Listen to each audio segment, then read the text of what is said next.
बच्चों, तो मैंने बताया पिछले वीडियो में मैंने बताया कैसे वर्टिकल डिवीजन ऑफ पावर कैसे करते हैं। फिर वर्टिकल डिवीजन की बात करते हैं। वर्टिकल डिवीजन की बात करते हैं।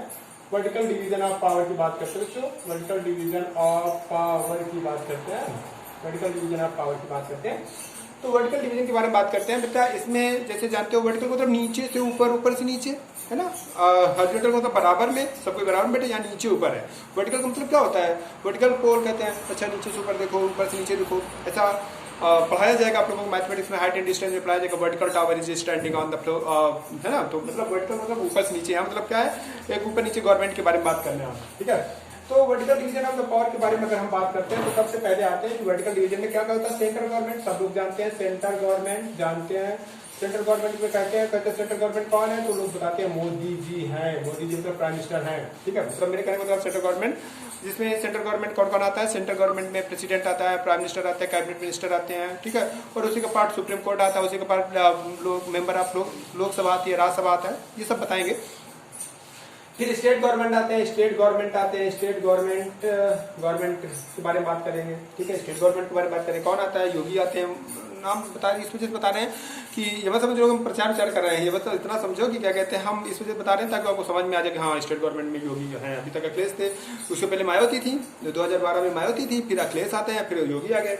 तो आप क्या कहते हैं, तो ये स्टेट गवर्नमेंट हो गए। फिर इसके बाद बेटा लोकल गवर्नमेंट आती है। लोकल गवर्नमेंट अभी खूब तुम लोगों ने सुना होगा, गांव में जो रहते होंगे ना, अभी चुनाव देखे होंगे बेटा, ठीक है। अभी रिजल्ट आया है, कल परसों रिजल्ट आया है, लोकल गवर्नमेंट क्या होती है, गाँव के प्रधानी, और फिर कैसे चुनाव होते हैं, उसमें कहीं कोई बताने की बात नहीं है। सब लोगों ने देखा होगा गांव के चुनाव का क्या हाल होता है, ठीक है। ठीक है, गांव के चुनाव में फिर गांव के लोगों से पूछो बेटा, गांव वाले खुश हो गए होंगे क्योंकि उन्होंने देखा होगा ना बेटा, अभी हाल ही में देखा होगा कैसे कैसे कैसे चुनाव होते हैं, फिर कैसे प्रचार होता है। कोरोना का कोई मतलब नहीं होता वहां के चुनाव में, ठीक है। तो ये चुनाव के बारे में बात करते हैं बेटा। तो पहले हम इसी गवर्नमेंट के बारे में बात कर लेते हैं, थोड़ा सा बात कर लेते हैं। पहले ये गवर्नमेंट हमारे कॉन्स्टिट्यूशन में नहीं थी। पहले जब हमारा कॉन्स्टिट्यूशन बना तो दो ही लेवल ऑफ गवर्नमेंट बनाए गए, सेंट्रल गवर्नमेंट, स्टेट गवर्नमेंट। लेकिन बेटा गांधी जी हमारे गांधी जी बहुत महान इंसान है, इनके बारे में पढ़ेंगे जब हम हिस्ट्री का सेकंड चैप्टर पढ़ाएंगे, नेशनलिज्म इन इंडिया पढ़ाएंगे तो खूब बताएंगे गांधी जी के बारे में।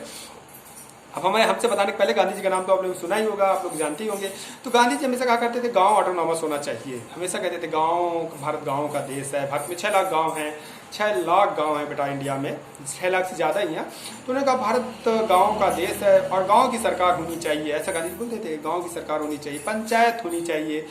ऐसा हमारे कॉन्स्टिट्यूशन मेकर ने तो उस समय ध्यान नहीं दिया उस समय उन्होंने। लेकिन उन्होंने ऐसा ये कहना बहुत बड़ी बेवकूफ़ी है कि उन्होंने ध्यान नहीं दिया। उन्होंने ध्यान दिया, उन्होंने हमारे कॉन्स्टिट्यूशन के पार्ट 4 में, कॉन्स्टिट्यूशन के पार्ट 4 में, ठीक है, 22-23 पार्ट हमारा कॉन्स्टिट्यूशन का, उसके पार्ट 4 में डायरेक्टिव प्रिंसिपल है। किसका एक्सप्लेनेशन किया गया? डायरेक्टिव प्रिंसिपल कहाँ से स्टार्ट है? आर्टिकल 36 से लेकर के कहाँ तक है? 51 तक। आर्टिकल 36 से 51 तक किसका एक्सप्लेनेशन है बच्चों? डायरेक्टिव हमारे किसका explanation? That is the explanation of directive principle. और डायरेक्टिव प्रिंसिपल में साफ साफ लिखा गया है कि भारत की सरकार लोकल गवर्नमेंट के डेवलपमेंट की कोशिश करेगी, क्योंकि वो कंपल्सन नहीं है, कोशिश करेगी, ठीक है। इसी बात को ध्यान में रखकर के बेटे जवाहरलाल नेहरू ने 1952 में एक प्रोग्राम चलाया जिसका नाम था development programme, local development programme. क्या नाम था? Local development programme. वो प्रोग्राम जब चला बच्चों तो क्या हुआ कि जवाहरलाल नेहरू ने खूब पैसा खर्च किया, डेवलपमेंट करो, किसका गांव का डेवलपमेंट करो, और लेकिन डेवलपमेंट नहीं मिला। तो उनको बड़ा अजीब सा लगा, उनको लगा यार इतना पैसा हम खर्च किए जा रहे हैं, डेवलपमेंट क्यों नहीं हो रहा। तो उन्होंने तुरंत अपने दोस्त बलवंत राय मेहता को बुलाया। बड़े अच्छे इकोनॉमिस्ट थे। कौन थे? बलवंत राय मेहता बड़े अच्छे इकोनॉमिस्ट थे, इकोनॉमिक्स का अच्छा नॉलेज था और ठीक है, सोसाइटी का अच्छा नॉलेज था। तो उन्होंने बलवंत राय मेहता अपने दोस्त को बुलाया और उन्होंने कहा यार हम इतना पैसा खर्च कर रहे हैं, बहुत पैसा खर्च कर रहे हैं, we are expending so much money in the development of the village, but हमें डेवलपमेंट दिखाई नहीं दे रहा गांव में। क्या रीजन है कि हमारा पैसा क्या करप्शन में चला जा रहा है क्या? तो बलवंत राय मेहता ने कहा यार इसी बारे में तो जांच करनी पड़ेगी, ऐसे तो हम बता नहीं सकते कि क्या कहते हैं कहाँ चला जा रहा है पैसा। पहले देखें कहाँ जा रहा है, कहीं कुंड तो नहीं बना है वहाँ चला जा रहा हो, ठीक है। तो इस वजह से उनका जांच करके बताते हैं।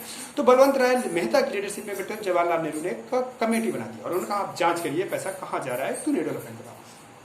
तो बलवंत राय मेहता ने जांच किया।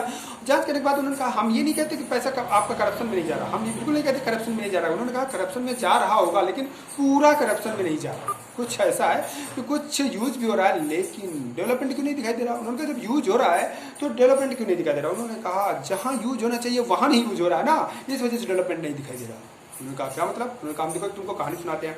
मान लो तुम्हारे घर में कोई बेटा एक डेवलपमेंट ऑफिसर आया और तुम्हारे घर में क्या था, तुम्हारे घर में मान लो बड़ी परेशानी है, भगवान न करे ऐसा हो, लेकिन मान लेते हैं बहुत परेशानी है। कोई एक थर्ड पर्सन है, एक यक्ष आदमी है और उसके घर में बहुत ज़्यादा परेशानी है और उसके घर में खाने पीने के लिए नहीं है और क्या नाम से उनके बच्चों को पढ़ने के लिए पैसा नहीं है और ऐसा ऐसा करके प्रॉब्लम है। सरकार ने एक अपने नुमाइंदे को, अपने एक एजेंट को, अपने एक गवर्नमेंट ऑफिसर को उन्होंने कहा लो अच्छा ऐसा करो 20,000 रुपए लो और जाके इस बंदे यक्ष के घर का डेवलपमेंट करो। ठीक है, ऐसा उन्होंने कहा। सरकार को उन्होंने कहा कि जाके डेवलपमेंट करो। सरकार वो आए बंदे, तो जो बंदे हैं तो उन घर वालों ने बड़ा स्वागत किया। भले उनके घर में खाना वाना नहीं था, दूसरे घर से खाना लेकर के आया, लेकिन खिलाया उसको। तो उन्होंने जब खाना खाया उन्होंने कहा अरे इनके घर में खाने की तो कोई कमी नहीं है। ठीक है, देखो इवेल्युएशन देखो, उन्होंने कहा इनके घर में खाने की कोई कमी नहीं है, अच्छा खाना खा रहे हैं, हमको भी खिला रहे हैं, तभी तो इनके पास है, तभी तो हमको खिला रहे हैं। जबकि बेटा कहीं दूसरे से मांग लाए थे क्या, हमारे घर में डेवलपमेंट ऑफिसर आ रहे हैं, थोड़ा दे दीजिए खाना, है ना। फिर उनके घर के लड़कों को बिना फीस की वजह से निकाल दिया गया था। तो वो घर आ गए तो उन्होंने कहा बैग लेके आ गए, जल्दी ले आ गए। तो उन्होंने कहा अरे अच्छे स्कूल में पढ़ रहे हैं, तभी जल्दी छुट्टी होने का मतलब क्या है, अच्छा स्कूल है ना। अच्छे घर के लड़के थोड़ा कम पढ़ते हैं ना, कम पढ़ना मतलब कम पढ़ने का मतलब कम देर तक पढ़ते हैं, जल्दी उब जाते हैं तो जल्दी छुट्टी कर दी जाती है। तो स्टैंडर्ड स्कूल का सिंपलाइजेशन क्या है, जल्दी छुट्टी हो जाना। तो उन्होंने कहा, जबकि उनको फीस की वजह से घर से कहा गया था जाओ आप क्लास में नहीं बैठ सकते हो। तो उन्होंने कहा अच्छा स्कूल में पढ़ने भी चाह रहे हैं, तो उनको लगा कि कोई व्यवस्था में कमी नहीं है।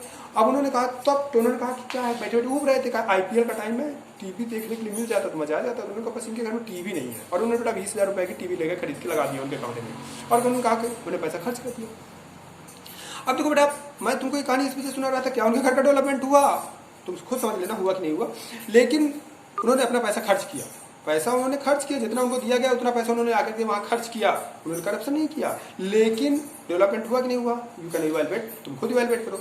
तो यही कहानी, कुछ ऐसी कहानी, ये कहानी नहीं, कुछ ऐसी कहानी बलवंत राय मेहता ने आकर के किसको सुनाया, जवाहरलाल नेहरू को सुनाया। उनका पैसा तो खर्च हो रहा है but where should be spend, जहाँ इसे स्पेंड होना चाहिए वहाँ नहीं स्पेंड हो रहा। दिक्कत की ये बात है। अब आप लोग हमें सोच के बताना कि कैसे कहाँ स्पेंड करना है। आगे वीडियो में हम कैसे कंटिन्यू करेंगे नेक्स्ट वीडियो में। Okay, thank you.